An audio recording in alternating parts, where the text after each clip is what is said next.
हज़रत मूसा अलैहिस्सलाम एक दिन अल्लाह के साथ मुलाकात करने के उद्देश्य से तूर पहाड़ की ओर चल पड़े।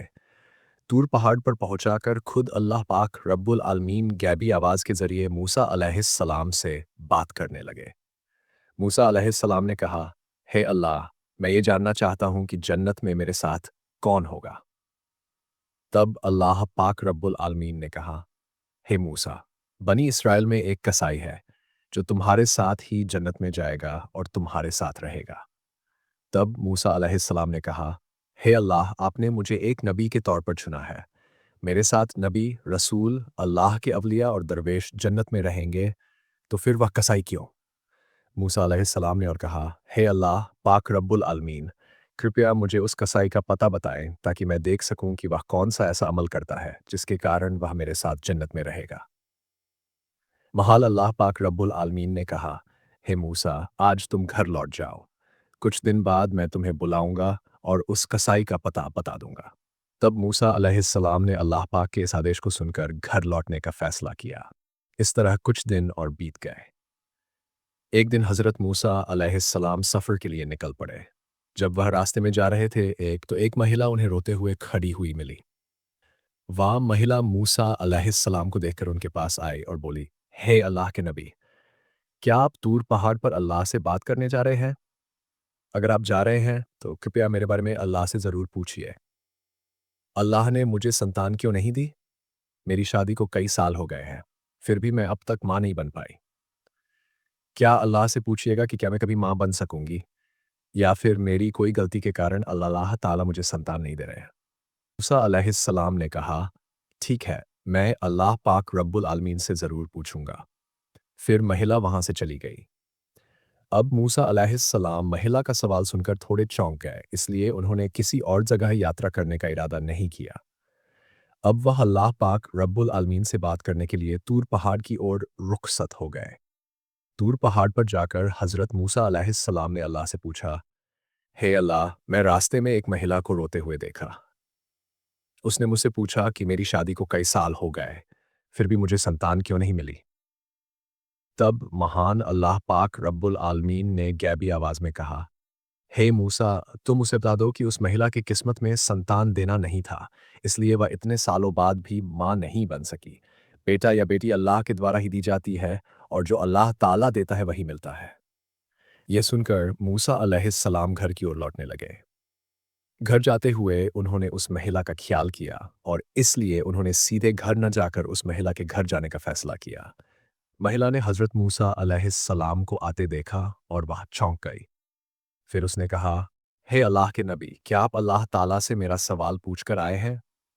महिला की बात सुनकर मूसा अलैहिस्सलाम ने कहा, महान अल्लाह ताला ने कहा है कि तुम्हारे किस्मत में संतान नहीं दी गई, इसलिए तुम कभी भी मां नहीं बन सकोगी। ये सुनकर महिला की आंखों में आंसू भर आए और वह जोर जोर से रोने लगी। फिर हज़रत मूसा अलैहिस्सलाम वहां से चले गए। कुछ समय बाद एक अल्लाह वाला बुजुर्ग फ़कीर उस महिला के घर आया और बोला, क्या घर में कोई है? मैं एक बुजुर्ग फ़कीर हूँ, कई दिनों से कुछ नहीं खाया, मुझे बहुत भूख लगी है। कृपया अल्लाह के नाम पर मुझे कुछ दान दें। निश्चित रूप से अल्लाह पाक आपकी नीयत पूरी करेंगे। महिला ने फ़कीर की बात सुनी और उसे घर में आने दिया, फिर उसे 4 रोटियां खाने के लिए दी। तब महिला ने कहा, आप तो अल्लाह ताला के फ़कीर हैं। क्या आप अल्लाह से दुआ करेंगे कि वह मुझे संतान दे? मेरे पास तो कोई संतान नहीं है। फ़कीर ने रोटियाँ खींचने के बाद अल्लाह से दुआ की, हे अल्लाह, तू इस महिला को संतान दे। फिर फ़कीर उस घर से चले गए। कुछ साल बाद हज़रत मूसा अलैहिस्सलाम कहीं यात्रा पर जा रहे थे। रास्ते में वह उस महिला के घर के पास से गुजर रहे थे।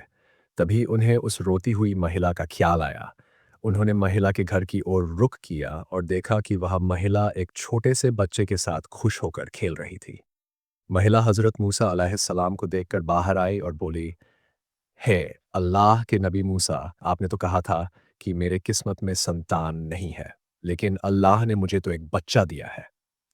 ये सुनकर हज़रत मूसा अलैहिस्सलाम हैरान हो गए और इसका कारण जानने के लिए वह तूर पहाड़ की ओर रुखसत हो गए। तूर पहाड़ पर जाकर उन्होंने अल्लाह से पूछा, हे अल्लाह, आपने तो कहा था कि उस महिला की किस्मत में संतान नहीं है, लेकिन आज मैंने देखा कि वह खुशी से बच्चे के साथ खेल रही है। इसका कारण क्या है? महान अल्लाह ने गैबी आवाज में कहा, हे मूसा, तुम इस सवाल का जवाब जानना चाहते हो तो एक थाली में इंसान का मांस लेकर आओ, फिर तुम्हें इसका जवाब दिया जाएगा। यह आदेश सुनकर हजरत मूसा अलैहिस्सलाम एक थाली और छुरी लेकर लोगों के पास गए। उन्होंने कहा, है मेरी कौम के लोग, महान अल्लाह ने मुझे इंसान के मांस को लेकर आने का कहा है। क्या तुम में से कोई ऐसा है जो अपनी शरीर का मांस देगा? कोई भी राजी नहीं हुआ। सभी एक एक करके वहां से चले गए। हजरत मूसा अलैहिस्सलाम चिंतित होकर इधर उधर घूमने लगे। जब उन्हें कोई समाधान नहीं मिला तो वह घर की ओर लौटने लगे। अचानक एक बुजुर्ग फकीर ने उन्हें पीछे से आवाज दी, हे अल्लाह के नबी मूसा, तुम्हें इतना चिंतित क्यों देख रहा हूं? हजरत मूसा अलैहिस्सलाम ने कहा, महान अल्लाह ने मुझे इंसान के मांस को लेकर जाने का आदेश दिया है, लेकिन कोई भी अपने मांस को देने के लिए तैयार नहीं हुआ। सभी ने मुंह फेर लिया और चले गए। तब वह बुजुर्ग फकीर हजरत मूसा अलैहिस्सलाम की बात सुनते ही अपने पास से छुरी ले आए और अपने शरीर से थोड़ा मांस काटकर हजरत मूसा अलैहिस्सलाम को दे दिया और वहां से चले गए। ये देखकर हजरत मूसा अलैहिस्सलाम थोड़े हैरान हो गए। फिर हजरत मूसा अलैहिस्सलाम उस मांस के साथ फिर से तूर पहाड़ की ओर चल पड़े और उन्होंने कहा, हे अल्लाह, मैंने इंसान का मांस ले लिया है, लेकिन जिनके पास इसे देने के लिए कहा था, उन्होंने सबने मुंह मोड़ लिया और चले गए। सिर्फ एक बुजुर्ग फकीर ने अल्लाह का नाम सुनते ही अपनी शरीर से मांस काटकर मुझे दे दिया। तब महान अल्लाह पाक रब्बुल आलमीन ने गैबी आवाज के जरिए हजरत मूसा अलैहिस्सलाम से कहा, हे मूसा, इस मांस के लिए सब लोगों के पास जाने की जरूरत नहीं थी। तुम खुद ही पर्याप्त थे। इसके माध्यम से तुमने अपना सवाल का जवाब पा लिया। वह बुजुर्ग फकीर जैसे ही अल्लाह का नाम सुनता है, अपनी शरीर का मांस काटकर अल्लाह पाक को दे देता है। उसी फकीर की दुआ के कारण मैंने उस महिला को संतान दी। हे मूसा, जो व्यक्ति अल्लाह की राह में सब कुछ अर्पित कर देता है, जो कुछ भी है उसे दान कर देता है, अल्लाह ताला उसे सब कुछ दे देता है। यहाँ तक कि वह लिखा हुआ तकदीर भी बदल देता है। इस उत्तर को सुनने के बाद हजरत मूसा अलैहिस्सलाम अल्लाह पाक रब्बुल आलमीन के आदेश से घर लौट आए। फिर कुछ दिन बीत गए। एक दिन हज़रत मूसा अलैहिस्सलाम के मन में ये बात आई कि अल्लाह पाक रब्बुल आलमीन ने कहा था कि कसाई उनके साथ जन्नत में होगा। इस सवाल का जवाब जानने के लिए हज़रत मूसा अलैहिस्सलाम फिर से तूर पहाड़ की ओर रवाना हो गए। तूर पहाड़ पर पहुंचकर हज़रत मूसा अलैहिस्सलाम ने कहा, हे अल्लाह पाक रब्बुल आलमीन, आपने कहा था कि कसाई मेरे साथ जन्नत में होगा। मैं जानना चाहता हूँ, वह कसाई कौन सा ऐसा अमल करता है जिसके कारण वह मेरे साथ जन्नत में रहेगा। फिर महान अल्लाह ताला ने गैबी आवाज के माध्यम से उस कसाई का ठिकाना बता दिया। इसके बाद अगले दिन हजरत मूसा अलैहिस्सलाम एक रास्ता पार करते हुए उस कसाई के पास पहुंचे। कुछ देर बाद हजरत मूसा अलैहिस्सलाम ने देखा कि वह कसाई मांस के टुकड़े लेकर अपने घर की ओर चल पड़ा। हजरत मूसा अलैहिस्सलाम भी कसाई के पीछे पीछे चल पड़े। एक समय के बाद वह कसाई अपने घर पहुंचा। हजरत मूसा अलैहिस्सलाम दूर से उस घर को देख रहे थे लेकिन उस दिन के लिए वह वहीं से लौट गए। अगले दिन हजरत मूसा अलैहिस्सलाम फिर से उस कसाई के घर गए और बोले, क्या घर में कोई है? मैं एक मुसाफिर हूं। लेकिन घर से कोई जवाब नहीं आया। तब हजरत मूसा अलैहिस्सलाम ने सोचा कि शायद सच में घर में कोई नहीं है। इसके बाद हजरत मूसा अलैहिस्सलाम फिर से उस कसाई की दुकान पर पहुंचे। वहां से उन्होंने देखा कि जब कसाई मांस काटता है और एक अच्छे मांस का टुकड़ा अपने पास रखता है, तब एक ग्राहक आता है और कहता है, भाई, मुझे वो मांस का टुकड़ा दे दो जो तुम्हारे पास है, बदले में मैं तुम्हें ज्यादा दाम दूंगा। तब कसाई ने कहा, तुम चाहे जितना भी दाम दो, मैं वह मांस का टुकड़ा नहीं दूंगा। फिर कसाई ने कहा, यह मांस मैं अपने घर ले जाऊंगा। हजरत मूसा अलैहिस्सलाम ने मन में सोचा, घर में तो कोई नहीं है, तो कसाई क्यों मांस दे नहीं रहा है।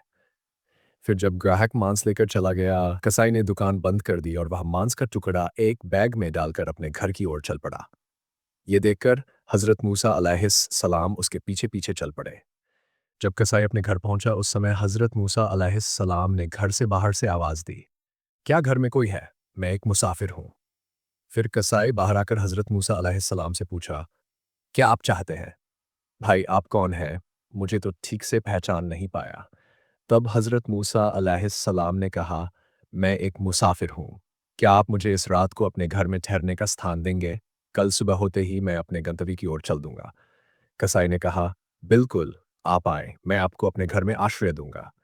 फिर कसाई ने कहा, आप यहाँ बैठिए, मैं पास के कमरे में थोड़ा काम कर रहा हूँ। इस कहकर कसाई उस कमरे की ओर बढ़ गया। हज़रत मूसा अलैहिस्सलाम ने देखा कि कसाई उस कमरे में अकेले रोटियां बना रहा था और मांस पका रहा था। फिर कुछ समय बाद हज़रत मूसा अलैहिस्सलाम ने देखा कि कसाई धीरे-धीरे एक वृद्ध महिला को आदब के साथ लेकर आ रहा था। फिर उसने मांस और रोटियां वृद्धा को प्यार और स्नेह से खिलाई, जैसे एक छोटी बच्ची को उसकी माँ प्यार और स्नेह से खिलाती है। कुछ देर बाद कसाई कुछ मांस और रोटियां लेकर हज़रत मूसा अलैहिस्सलाम के पास आया और कहा, ओ मुसाफिर भाई, ये लीजिए आपका खाना। मुझे थोड़ा समय लग गया, इसके लिए मुझे खेद है। फिर कसाई ने कहा, असल में मुझे कुछ काम था, इसलिए मैं आपको खाना पहले नहीं दे सका। हज़रत मूसा अलैहिस्सलाम ने कहा, ठीक है, लेकिन आप पहले ये बताइए कि ये वृद्ध महिला कौन है? कसाई ने जवाब दिया, यह वृद्धा मेरी माँ है। इस दुनिया में मेरी माँ के अलावा मेरा कोई नहीं है और मेरी माँ के लिए भी इस दुनिया में मैं ही उनका एकमात्र सहारा हूँ। मेरी माँ अब वृद्ध हो चुकी है, ठीक से चल फिर नहीं सकती और अच्छे से खा भी नहीं सकती। इसलिए मैं रोज़ दुकान से नरम मांस के अच्छे टुकड़े लाकर घर में माँ को पकाकर खिलाता हूँ। यह सुनकर हज़रत मूसा अलैहिस्सलाम ने देखा कि कसाई अपनी माँ के प्रति किस तरह से श्रद्धा और स्नेह दिखा रहा था। हज़रत मूसा अलैहिस्सलाम हैरान हो गए। फिर हज़रत मूसा अलैहिस्सलाम ने पास के कमरे से देखा कि वृद्धा महिला अपनी आंखों से आंसू बहाते हुए दुआ कर रही थी। उसने हाथ उठाकर अल्लाह से दुआ की, हे अल्लाह, तू रहमान और रहीम है, तू गफूर और रहीम है, तू सब कुछ जानता है। इस धरती पर कुछ भी ऐसा नहीं है जिसकी खबर तुझसे छिपी हो। मेरे बेटे, इस कसाई की सेवा में मैं खुश हूँ। ओ अल्लाह, माँ होते हुए मैंने तेरे दरबार में अपने बेटे के लिए दुआ की है। फिर हज़रत मूसा अलैहिस्सलाम ने देखा कि वृद्धा माँ की दुआ के कारण अल्लाह ताला ने कसाई को हज़रत मूसा अलैहिस्सलाम के साथ जन्नत में स्थान देने की व्यवस्था की। इसके बाद हज़रत मूसा अलैहिस्सलाम घर न जाकर तुर पहाड़ की ओर रवाना हो गए। तुर पहाड़ पर जाकर हज़रत मूसा अलैहिस्सलाम ने कहा, मैं कसाई के घर गया और देखा कि कसाई केवल अपनी माँ की अत्यधिक सेवा के अलावा और कुछ नहीं करता। तभी एक गैबी आवाज़ के माध्यम से महान अल्लाह पाक रब्बुल आलमीन ने कहा, हे मूसा, तुम जान लो कि कसाई तुम्हारे साथ जन्नत में जाएगा। इसका कारण उसकी माँ की सेवा और उसका अपनी माँ के प्रति प्रेम है। कसाई की माँ आंसू बहाकर और दुआ करती हुई अपने बेटे के लिए दुआ कर रही थी कि अल्लाह, मेरा बेटा कसाई हज़रत मूसा अलैहिस्सलाम के साथ जन्नत में जाए। अल्लाह ताला कभी भी माँ की दुआ को नकारता नहीं है। हे मूसा, कसाई का असली अमल उसकी माँ के प्रति प्रेम, सेवा और स्नेह है, जिसके कारण वह तुम्हारे साथ जन्नत में जाएगा। सुबहान अल्लाह। अगर आपको हमारी कहानी अच्छी लगी हो, तो चैनल को सब्सक्राइब करना न भूलें। साथ ही अपनी राय हमें बताएं।